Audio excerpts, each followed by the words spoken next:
Bismillah ar-Rahman ar-Rahim. In the name of Allah, the most gracious, the most merciful. After hearing the events that have taken place a few days ago in Norway, it's very shocking and disturbing to hear that immediately after the aftermath of the attacks, the blame was immediately passed on to the Muslim community. That it was the hallmark of the Muslim extremist, fundamentalist, terrorist.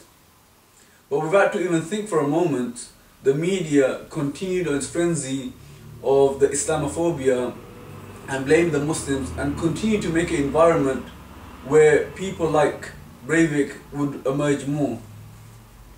See, on the day, many lives were lost, and because of which we need to ask some very serious questions and look for the answers. Firstly, we need to realize is, why did a person, Mr. Breivik, go out and kill almost 100 people of his own community? Why is it that he spent 7 years in the preparation for this attack? Why is it he spent almost 300,000 euros in this project? And in his own words, he says he done it because of his hatred towards the Muslims, his hatred towards the belief of the Muslims, and at the same time that he wishes to rally other people behind him, so that they may continue in this vicious onslaught against Islam and Muslims, even if it means at the expense of killing his own community.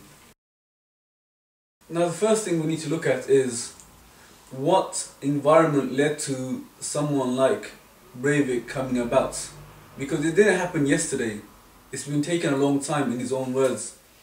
Now, the first blame goes to the media, who for over many years now have been vilifying, scaremongering the European community in their hatred towards Islam and Muslims. And when they describe the Muslims using sound bites such as terrorist, fundamentalist, extremists, have played into the minds of developing such personalities. Because when you look at the media, almost every day, if not every week, there's something being reported about the Muslims. If an Asian was to commit a crime, immediately it will be linked back to Islam. If a person was to observe a veil is seen as a threat, in the media there's been a horrific campaign against Islam and Muslims, whether it be the issue of the veil in Belgium, in France, and other parts of Europe, whether it be to the issue of the minarets. It has developed hatred towards Islam and Muslims, and it has developed their hatred towards the Sharia, and as a result there are people out there who have this strange ideas about Islam, that Islam is a threat, Islam is there to massacre people, the Muslims are there to massacre the people. The media has been irresponsible in their attitude towards Islam and Muslims, even in their caricatures against the Messenger Muhammad, peace and blessing be upon him, has led to a wide range of hostility against Islam and Muslims. Many Muslim women have been attacked.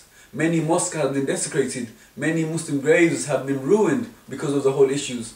So we can see the media has rallied many people against the Muslims.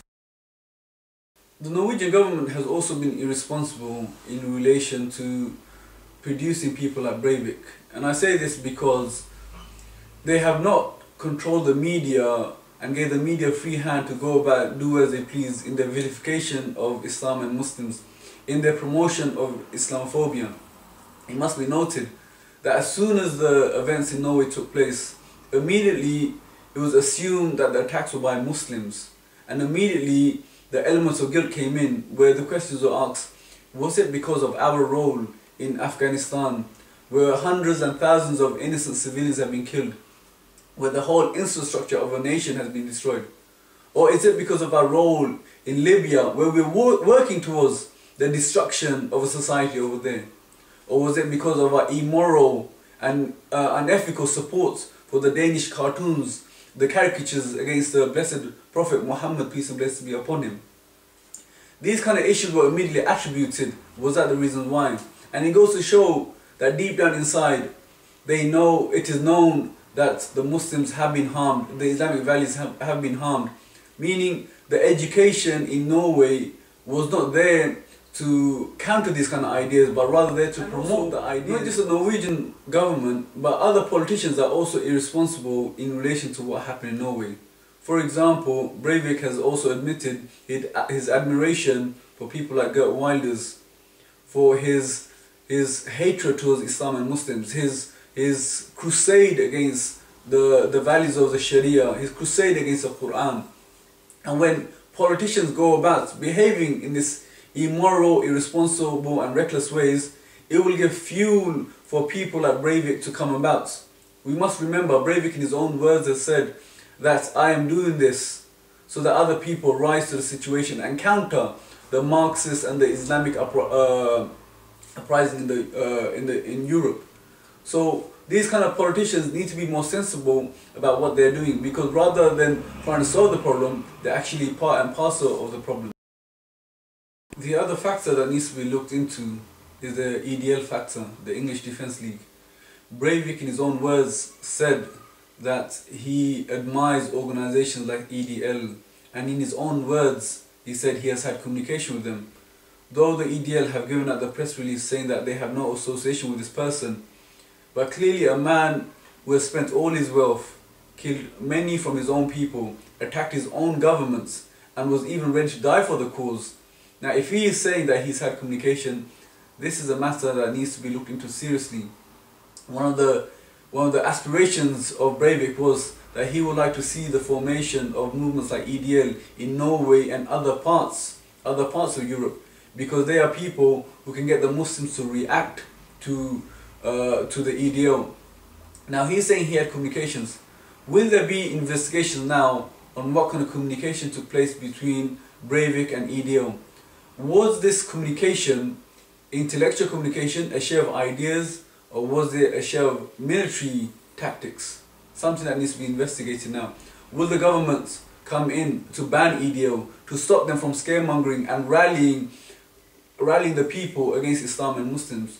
Will they have anti-terror laws applied to them? Will they be stopped under Glorification Acts? We know for a fact, though EDL claim that they are a peaceful organisation, their track record speaks for themselves. The final issue that I'd like to discuss is an advice to the Muslim community. What's taking place in Norway is not an isolated issue, but rather it's an emotion, a sentiment that's spreading like wildfire. Breivik was not alone, irrespective of what the media try to tell us. There are many other people that share the same sentiments and the same values. The question we need to ask ourselves now is, as Muslims, what do? We don't want to be reactionary, nor do we need to be people who are defensive. But we know for a fact that we don't have safety and security in Europe.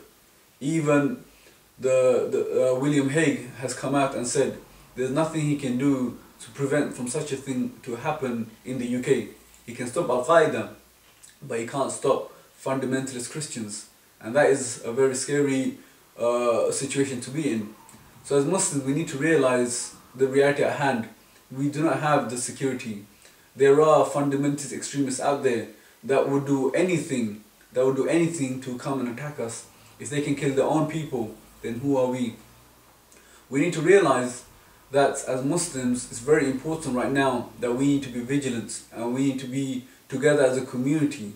And when I mean as a community, it's not a community of Asians or a community of blacks or a community of Arabs, but a community of Muslims, irrespective of our colour or our language or our social denomination. We need to gather together and we need our own safe haven. We need our own protective zone. We need our own province in Europe to make sure that we can police ourselves, govern ourselves and protect ourselves from any threat from any extremist fundamentalist Christians. Ask yourselves, my dear brothers and sisters who are listening, that in the past, whenever there's been so-called acts of terrorism by the Muslim community, look how they came down upon us. Anti-terror laws, new terror laws, spying on the mosque, cameras in the mosque, looking for telltale signs in our children, teachers and doctors spying on children. Even David Cameron said that we don't need, the liberalism we want right now is called muscular liberalism, meaning dictatorship. These are all these policies that they want to establish upon the Muslim community, which is blanket across Europe. Will they now, knowing the facts that this heinous act, this heinous crime against ordinary civilians of Norway, knowing the fact that it was committed by a Christian in the name of Christianity and secularism, will they now clamp down on the mosque? Will they right now have prevent measures with the mosque? Will they now install CCTV cameras even in the toilets with sound recording? Will they right now ask the parents to spy on the children? Will they now ask the teachers to spy on the children, the doctors to spy on the children? Will they now bring about new subjects to study to make sure that we know how to de-radicalize the fundamentalist Christians? The answer to these questions, we know exactly what they are, because there is it's a systematic war against Islam and Muslims. It's a systematic vilification and witch hunt of Islam and Muslims. So we cannot go to them with our begging bowls for security. We should not forget that this is what took place in Bosnia, in Albania, Kosovo, Chechnya. All of these places, we look towards the respective governments for support and security, and we got nothing.